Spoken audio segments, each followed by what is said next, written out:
एक बार जब थककर ब्रह्मा जी सो गए थे तो उस समय उनके मुखों से निकले हुए वेदों को हयग्रीव दैत्य चुरा ले गया।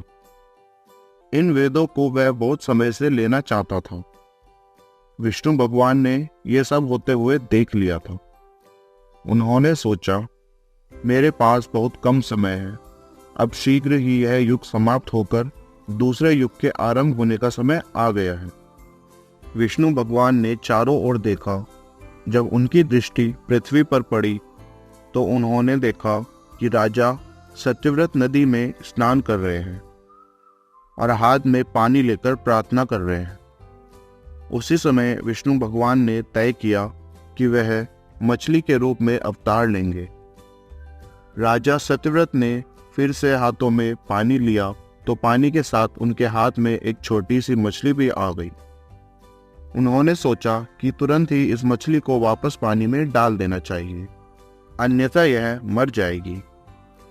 जैसे ही राजा मछली को पानी में डालने को तैयार हुए, मछली अचानक बोली, पानी के बड़े बड़े जीव जंतु मुझे खा जाएंगे, कृपा करके मुझे अपने घर ले जाइए। राजा सत्यव्रत मछली का बोलना सुनकर बहुत हैरान हो गए। उन्होंने उसको घर ले जाने का निश्चय किया और मछली को अपने कमंडल में डाल दिया।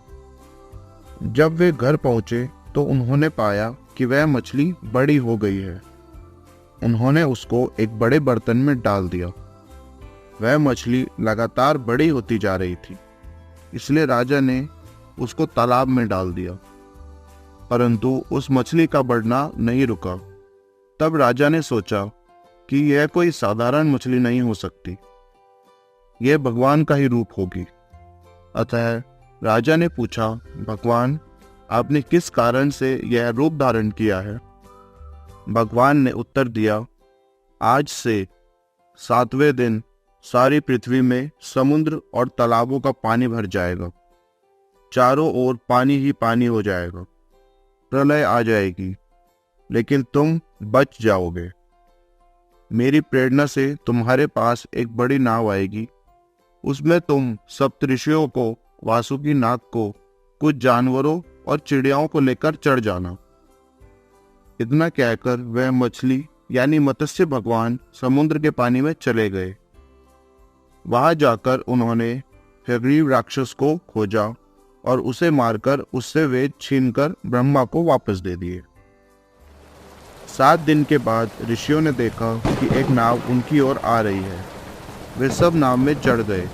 फिर उन्होंने देखा कि एक बहुत बड़ी मछली उनकी ओर आ रही है, जिसके सिर पर एक सींग भी है। मछली ने कहा, वासुकी नाग को मेरे सींग से बांध दो और मैं तुमको दूसरे युग में ले जाऊंगी। इस प्रकार मत्स्य अवतार समाप्त हुआ और नाव में सवार सारे लोगों ने दूसरे युग में प्रवेश किया।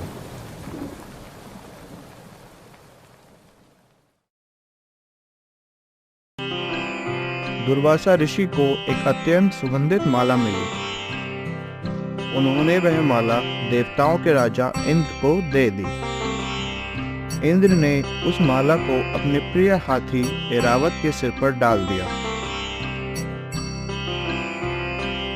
जब ऋषि दुर्वासा ने यह देखा तो उनको बहुत क्रोध आया और उन्होंने इंद्र को श्राप दे दिया, तुम और सारे स्वर्ग के देवता दुर्बल हो जाओगे।